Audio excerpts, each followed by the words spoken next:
É quase certo que você já se deparou com uma grande onda de Hokusai em Kanagawa em algum lugar, não é mesmo? Como em uma camiseta, talvez em um anúncio. Com certeza. Ela está em praticamente todos os lugares, não é? Essa imagem parece ter conquistado o mundo. Pois é. E essa onipresença absoluta é bem o fascinante ponto de partida para a nossa conversa de hoje. Porque essa imagem específica de uma onda capturou a imaginação de todos em tantas culturas. Essa é a questão central. Sim, portanto, este é o nosso mergulho profundo de hoje. Estamos realmente mergulhando na superfície dessa onda para entender o que a torna tão poderosa, tão atemporal. E estamos usando o livro Hokusai's Great Wave, de Christine M. E. Guth, Biography of a Global Icon, como nosso guia. Sua pesquisa é incrivelmente minuciosa, permitindo-nos traçar a incrível trajetória dessa obra de arte, desde sua criação no Japão do século XIX. Até suas reinterpretações francamente surpreendentes hoje em dia no design moderno, no branding e até mesmo na forma como moldamos os espaços públicos. Prepare-se para algumas percepções reais. Exploraremos sua origem, como atravessou fronteiras e oceanos e por que continua aparecendo hoje em dia. Bem, vamos começar no Japão do século XIX. É muito importante situar a grande onda no enorme conjunto de obras de Katsushika Hokusai. Ele era obcecado por ondas, não era? Totalmente. Ele tinha esse fascínio de longa data e o explorou incessantemente por mais de 60 anos. Sim, Guff menciona sua série Mil Imagens do Mar, Ki no Umi. E o mais legal é que Ki no Umi pode significar tanto mil imagens do mar quanto mar de sabedoria. Duplo sentido interessante. Mostra sua dedicação, certo? Sem dúvida, isso está presente em seu trabalho. E a grande onda não surgiu do nada. Ela surgiu de uma cultura visual realmente vibrante no período Edo. As gravuras coloridas em xilogravura chamadas nishiki já eram um grande negócio. Certo, forma de arte estabelecida, mas também bastante acessível. Exatamente. Editoras como a Eijuda estavam produzindo esses produtos. Eram produtos relativamente baratos e populares, até mesmo lembranças para viajantes. E Edo era enorme, certo? Uma cidade enorme. Mais de 1 milhão de pessoas. Portanto, havia um mercado pronto e ávido por essas imagens brilhantes. Também não podemos deixar de lembrar a importância do Monte Fuji. Ele é um símbolo nacional muito forte no Japão. E é a figura central da famosa série 36 Fears of Mount Fuji, a qual pertence à Grande Onda. Sem dúvida. Outras impressões dessa série, como a realmente calma, Vento Sul, Amanhecer Claro, a Fuji Vermelha, Ou o brainstorm dramático abaixo da cúpula. Sim. eles nos dão o contexto da grande onda, como ela se encaixa na identidade japonesa da época. Visualmente, a estampa tem apenas elementos que a tornam universalmente marcante. Essas formas geométricas claras, montanha, mar, barcos, são instantaneamente reconhecíveis. E essa história dramática está se desenrolando. Natureza versus humanidade, talvez. É aberto à interpretação, o que eu acho fundamental, sem dúvida. Além disso, o estilo plano e a paleta de cores predominantemente azul, graças à disponibilidade do azul da Prússia. Certo, esse azul específico. Sim, e a mistura de toques abstratos e realistas. Parece familiar e um tanto surpreendente. Também é interessante o fato de que, antes de Hokusai, as representações japonesas do mar eram ambivalentes. Sim, Gucci aponta isso. Você tinha o mar como essa barreira protetora, um escudo, como naquele poema do velho Yoshu, descrevendo o Japão, escondido por caminhos. Mas há também o Arami, o mar agitado e perigoso, ligado a monstros marinhos, e o medo de viajar para a China.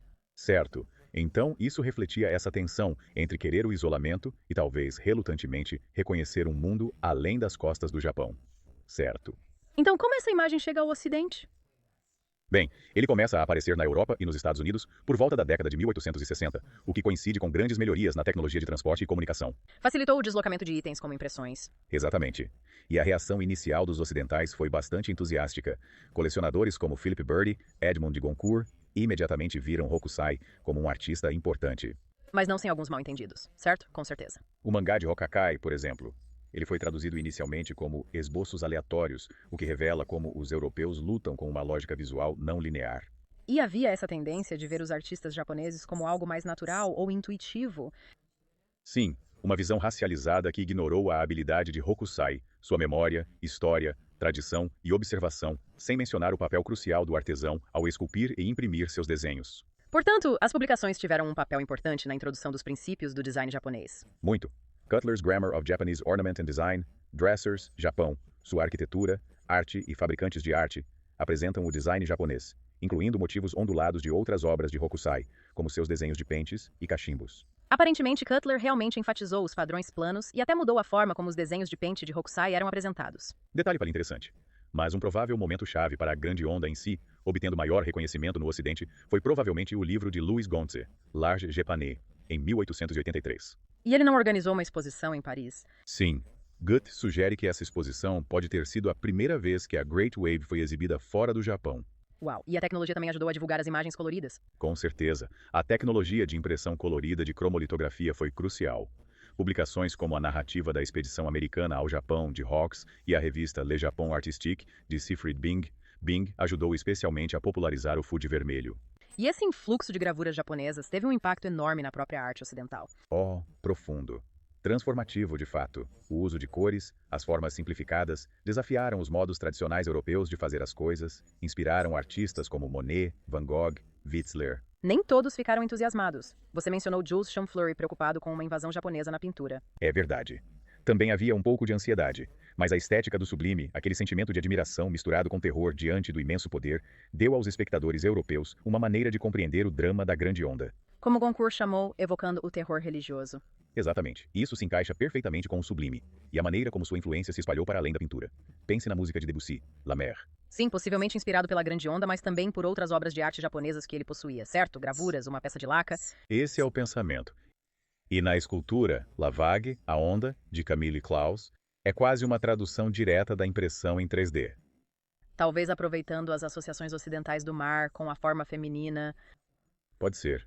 O que é notável é que tanto Claudel quanto Debussy parecem atraídos por esse aspecto aterrorizante da onda. Então, vamos avançar. É a pós-vida moderna, como Gucci a chama, tornando-se um ícone global. Após a Segunda Guerra Mundial, o motivo da onda realmente decolou no design gráfico japonês. Mas havia uma tensão ali, não havia? Entre a aparência tradicional japonesa para o Ocidente e a adoção de estilos modernos, sem dúvida. Designers como Yoko Tatanori usam a onda de maneiras realmente interessantes, às vezes como crítica política ou social. Seu pôster de 1964 para um cantor, Kasuga Hachiro, na verdade cria suas imagens japonesas e americanas. E seu pôster para a peça Kabuki de Yuki Mishima. Também significativo, sim, a ligação da onda com temas de destruição e renovação, ecoando algumas das ilustrações de livros anteriores de Hokusai. Em seguida, no Zemua, a onda é retomada na arte ligada à identidade nipo-americana. Certo. Artistas como Roger Shimamura e Masami Tareoka usam a onda, muitas vezes com humor, para explorar suas experiências como imigrantes. O barco de recreio de Tarioca afundando é uma referência direta a Hokusai, não é?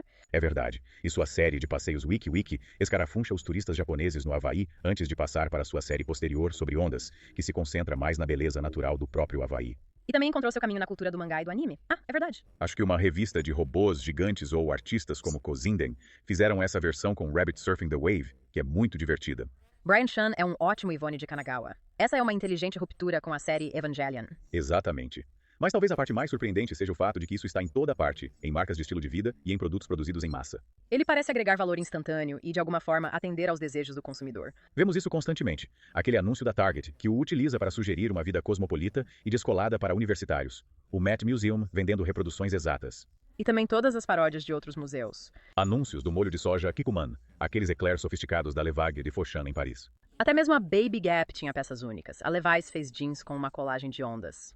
O logotipo da loja de bicicletas em São Francisco, Warm Planet Bicycles, misturando a onda com a Sutro Tower e a Zazzle, permitindo que você personalize os tênis CAD com ele. Cartões de Natal do Papai Noel Surfista. E Pessagonia, usando uma versão com lixo na onda para uma mensagem ambiental. Isso mostra sua capacidade de adaptação. Até mesmo a própria organização comercial do Japão, a JETRO, usou-o em sua campanha de turismo Yukosu Japan. Isso mostra o incrível alcance global e a flexibilidade da imagem. O que nos leva à ideia de placemaking, como a grande onda é usada para criar uma identidade local, construir uma comunidade em locais realmente inesperados. A grande onda de Dubai de Muhammad Kanu, colocando a onda ao lado do Burj Al Arab. Essa é uma justaposição impressionante.